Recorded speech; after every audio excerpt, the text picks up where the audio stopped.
Tower Records presents Man-Thing in Night of the Laughing Dead. The swamp, a bubbling bed of life of which you are a part. Once you were a man, a chemist named Ted Sallis, but the serum that was to have made you a super soldier combined with strange forces in the swamp to make you over into the Man-Thing. But your former existence seems a far-off dream to you, doesn't it? Less than a dream, in fact. No longer able to reason, you now function on emotion, those few which you still feel. You can feel what others feel. You can understand those feelings. But emotions are often as ambiguous as words, and sometimes they are even more so. Consider this weeping clown, for example. What does he feel now as he raises a gun to his temple, as the tears roll down his grease-painted cheeks? You may never know, for across the marshland comes a single, devastatingly final shot.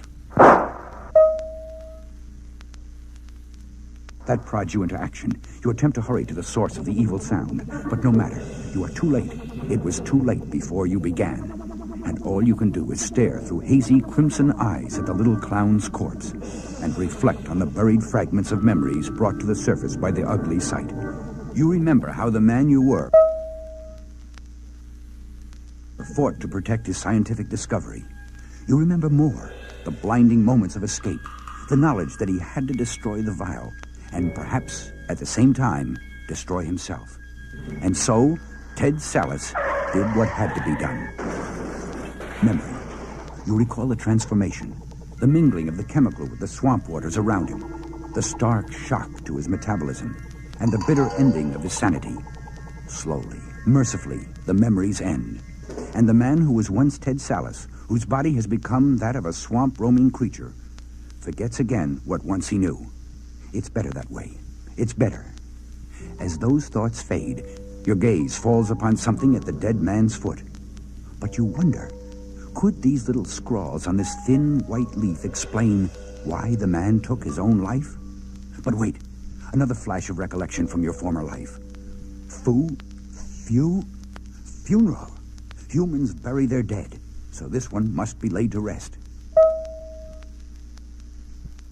And so you take the body deep into the marsh, while events take shape miles away that will transform this already somber evening into something more terrifying by far. The only rooms left are my deluxe. Come on, Richard, we'll find another... lady, not tonight. I'm exhausted. I'll just bet. That'll be $22.40, including tax. These two young people are Richard Rory and Ruth Hart. Two old friends of yours, Man-Thing. Well, that was a hassle, wasn't it? I'll say. I'll bet he's a reform school reject. But, I haven't got the energy to argue with him. Not now. Maybe we can go to the carnival tomorrow. Carnival? Sure. See the trucks over there? They must be playing a town around here. Boss, Mr. Garvey, Daryl's gone. Run away. We've got to go after him. We can't lose the show's only clown. And besides, he was terribly upset tonight. I'm afraid of what he might do. Please, Mr. Garvey, if he does something rash, you'll be out. I'll be the boss of this three-ring loney farm, just like before, you hear? And if you don't like it, you can scram. Holy cow, Ruth. Did you see that? Richard, wait. You don't know... Them's your options, Ayla. Either you... Huh? Hold it right there, Buster. Oh, run along, Sonny. You heard the man, Twipe. Scram. See? He's the boss. He's my boss. And I don't like nobody messing with my boss. Oh, boy. No, sir, I don't like it at all. Now, I'd advise you to blow while you still got legs to walk on. It ain't wise to get Trag mad at you twice. Trag? The world's strongest man? Gosh, that's who hit me. Whoever you are, you've got to get out of here. She's right, Richard. Please, take me with you. Hey, boss. Ayla's leaving, too. Step on it, lover. Trag doesn't look happy about this. In fact, I think he and DeBoss plan to follow us. I don't care about them. I just want to find Daryl. My poor clown. First, we find another motel. I've got to get to sleep. We can go Clarabelle hunting tomorrow, Miss... You haven't told us your name, miss, or why you're looking for a clown. I'm sorry, it's Ayla Prentice. I'm a high-wire artist with the carnival, and I'm trying to keep my clown from destroying himself. You see, I loved Daryl, but I betrayed him. He stopped laughing. Stopped living. Just wanted to die. Stop! Pull over there! That's his car! Sure, okay. There he is, and thank the Lord he's alive! Darryl, I'm here! Darryl! Darryl, what's wrong? Can't you see me? It's Ayla. Why doesn't he answer? He acts as if he doesn't know who I am. Maybe his mind is just totally snapped. That's so. It's my fault. Whoa! Where do you think you're going? It's dangerous out there. Let go of me. I have to go after him. It's my fault he's like this. Richard, look at this. I think it's a suicide note. Ayla's not exaggerating. The little guy is in a bad way. To say the least. Okay, then. We go. But slowly, carefully. Remember, the next log you step on could have teeth. But as the three young people forge cautiously into the tepid waters of your home, two somewhat more sinister figures race along the swampside highway in pursuit. Sure, I'm sure they took this road. I think. You think? Ha! You don't know how, Trag. Oh, boss, I try. Hey, boss, look at up the road there. It's the clown dancing in some kind of spotlight. Only, where's the light coming from? He don't even look real. Boss, I'm scared. Slow down, you fool. You'll hit him. We don't want to kill him outright. Swerve, you idiot, swerve! I'm swerving, but we're gonna hit that tree. The truck's gas tank explodes on impact, and the vehicle becomes a nova-bright inferno. And the little clown stands watching, gleefully. Good evening, Trag. How are you? I am fine. Where is Garvey? Laugh. Why, you little punk. When I get out from under this... You'll kill me. Make me die. Where's Garvey? You blasted right, I'll kill you.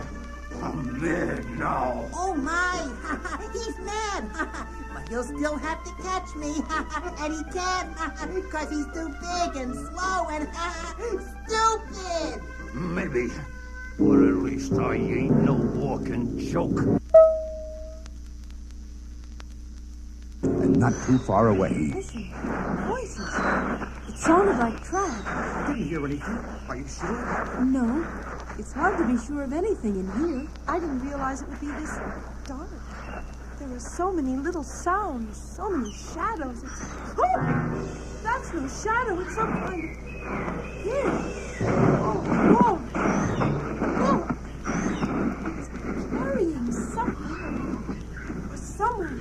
It's got Darryl. Holy cow! It's the man thing!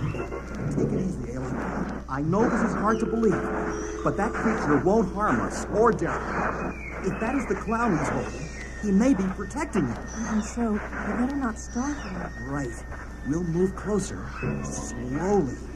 And so, not suspecting that the man they seek to save is already dead, they inch their way through dense swamp growth toward the spot where you stand. A hunk of earth you've chosen for the man's final resting place.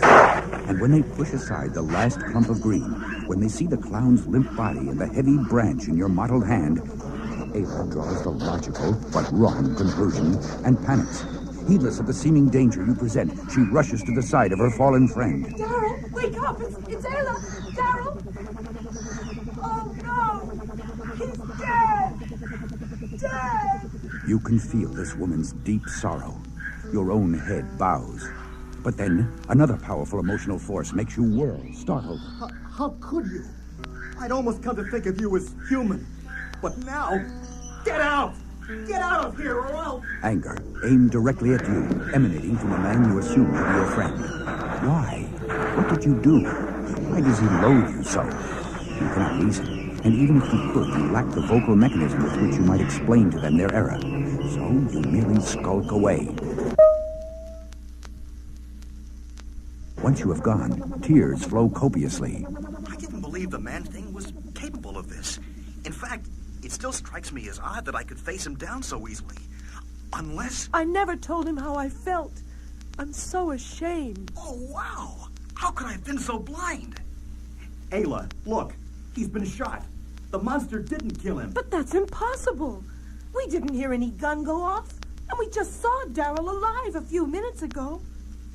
Didn't we? You know, I'm beginning to wonder about that. So am I. We all saw something back there. But what? A ghost, maybe? Come on, Ruth.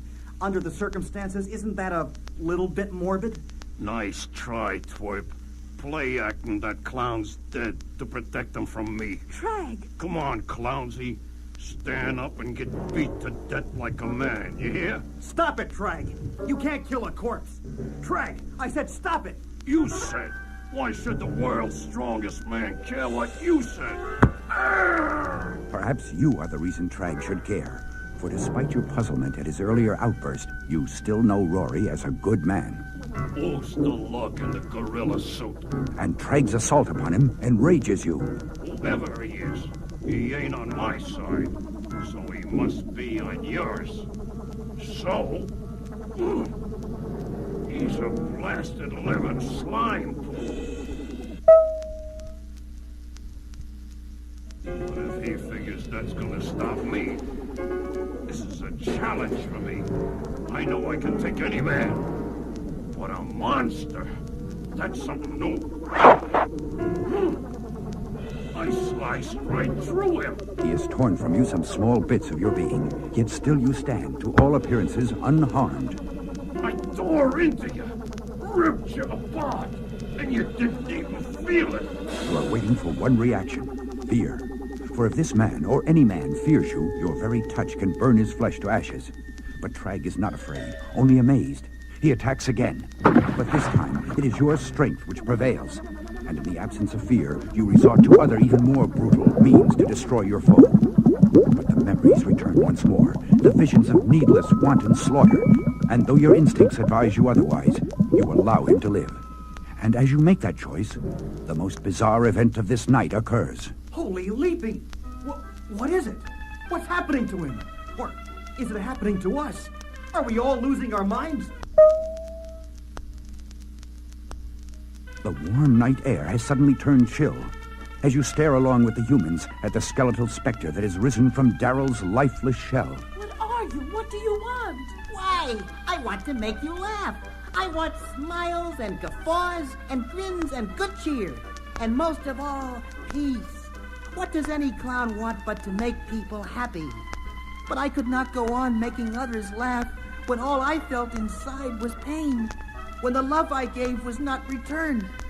But now, my soul is free. I shall feel mortal pain no more, and so I can laugh forever. You look and listen to the specter of a clown before you. And all that you know, Man-Thing, is that never has laughter made you feel so sad.